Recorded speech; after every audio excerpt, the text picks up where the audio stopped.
これ松葉州のアイランドの支部の道場ですよ。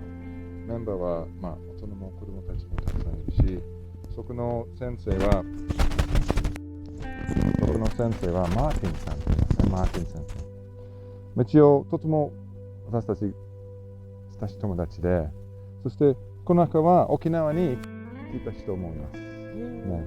すごく沖縄の印象はすごく残るし、なんかすごい心でつながってるみたいな気持ちはありますね。一応そこも COVID は大変し、コロナがね、あちこちにいろいろ人が病気になって、このリンさん、女性はとてもフィット、若いみたい、フィットの元バレエダンサーの人ですけど、すごく体格いい。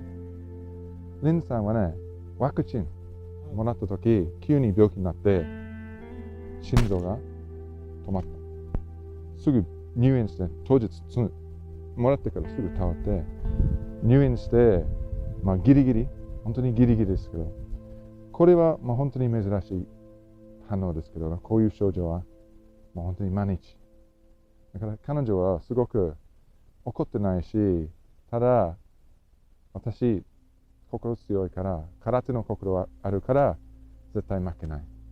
リンさんのため、またアイランドの支部道場のマーティン先生とメンバーさんから心を込めてそれを渡したいと思います。じゃあこれからも平和のため、またね、皆さん世界のフレンドシップのため。リンさん、My name is Mitsuru Matsukawa. Hello.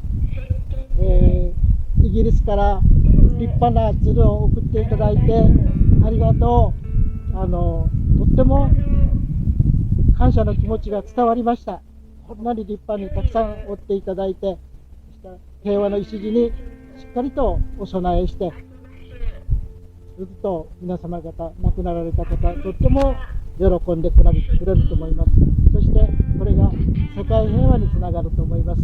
今からリンさんが書いていただいたメッセージをジェームスさんに読んでいただきます。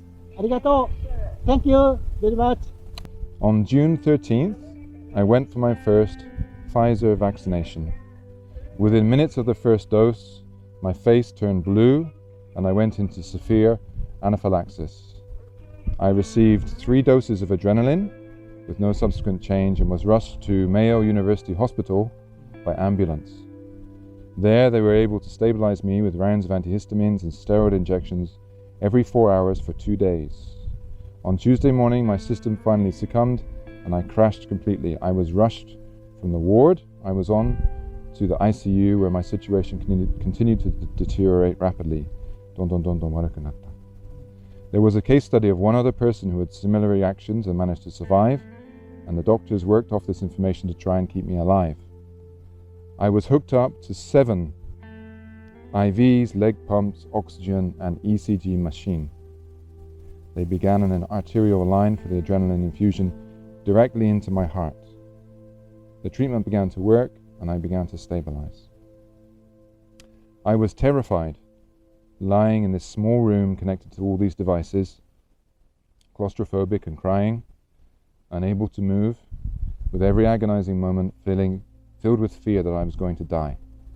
The nurses and doctors also did not know if I would survive and told me I was the ground zero patient, with this being one of the first cases like this in the world. I sank into a fear and panic, with every muscle screaming to rip out the needles in the machines. I felt I could not bear one moment more. Then, as I lay in the darkness, I remembered my training in Matsubashi-ryu. I started to focus on my breath, and I began to breathe and calm my anxiety. I turned my thoughts to kata, and slowly began to work through them in my mind. I thought of the tales of Okinawan great masters, and tried to remember each story that I had read. I worked through the basics in my mind. I made it 7 days in confinement this way, smiling through the pain, becoming positive in the wake of the terror that had its hold on me. On day 10, I was well enough to return to the ward. I truly believe my mind being at peace through my karate training helped me to survive. I was released on day 12 from the hospital to the delight of the hospital staff and my loved ones. I was told I was 1 in 500 million, and they asked if they could do a case study on me to help others. I said yes, of course. Each nurse and doctor I met I was grateful for and wanted to give back if I could. Sadly, the joy was short-lived. 1 day later, I collapsed on the streets of Castlebar, having a full cardiac and respiratory arrest. Mata kyū ni shinzo wa tomatte tawarimashita. My husband Daniel gave me CPR, and a nurse that was walking by jumped in to help as a stranger in the crowd ran for the AED machine on the corner Daniel was aiming for. I was dead for 7 minutes. 7分は亡くなって死状。With the fast acting work of Daniel and the stranger's kindness around us, I was shocked back to life. Ikikaimashita. I need to note I met my husband 4 years ago in the White Tiger Dojo, so technically karate had yet again saved my life. I was rushed by cardiac ambulance back to the hospital. When I arrived there, they did not know if I was brain dead due to the lapses of oxygen in my brain. They called for Daniel to see if he could get a response from me. I could hear his voice in a dark tunnel far away. I turned to it and tried to yell to him. That was all they needed to see. I was still in there. They continued to work to save me. I finally made consciousness and was stabilized in the very same ICU room I had left just days ago.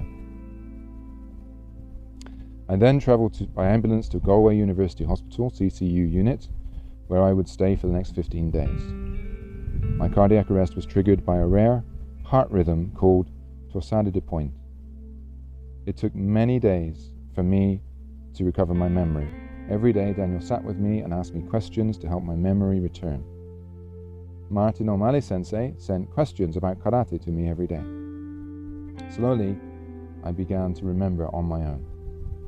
Every doctor I met could not believe my recovery and said I was surprisingly very strong. My will was strong, my body was strong.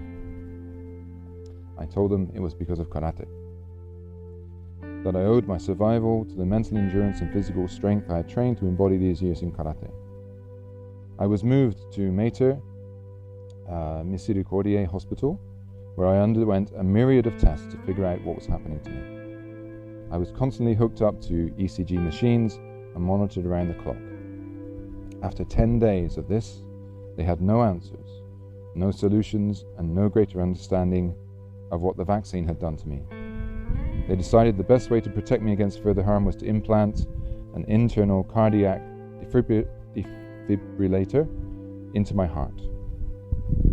The surgeon came to see me the night before and said I would be losing the range of motion in my left arm. I begged him for another way, that I could not imagine as a retired ballerina and a karateka not being able to train and stretch.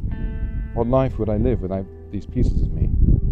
He said there was a way to bury the device underneath the pectoral muscle that would still allow me to do karate and ballet, but it would be extremely painful and would be even longer to recovery. Being brave, I chose this alternative. I had to be awake for the surgery, and I was terrified. With no general anesthesia allowed, I used my karate training as I lay there waiting for it to begin. I calmed my mind through the practice of zazen. They put the blue paper over my mouth and taped me to the table. He threaded 2 wires into my right ventricle and screwed it to the bottom of my heart muscle. He then attached a defibrillator to the wires. I can still hear the bolt being fastened. I wanted to scream and sit up, but I focused on my breathing and continued to lay very still. He then inserted the defibrillator under the pectoral muscle. It was very painful. I cried out only once. As he was stitching me up, he said, "You are very strong and have been very brave." With tears of pain, I managed to smile at him and thank him for his care and the gift of movement in my arm that his working had ensured. The long road to recovery was then before me. My mother came to Ireland and brought with her the book of Sadako and 1,000 paper cranes. We began to make cranes. Martin O'Malley Sensei told me that the children of our dojo were making cranes. I could not attend classes, I was still on bed rest, but doing this project with my karate family brought me great comfort. When the children were done, I strung them together and was able to bring them with me to my first class back to the dojo. I am so thankful for the Matsubashiru family I am part of. I am so grateful for karate in my life. It has brought me great peace and great strength, mentally and physically. Thank you for continuing your paths and teaching us the way, so that I may walk my path in karate alongside you. はい、ありがとうございます。はい、ありがとうございます。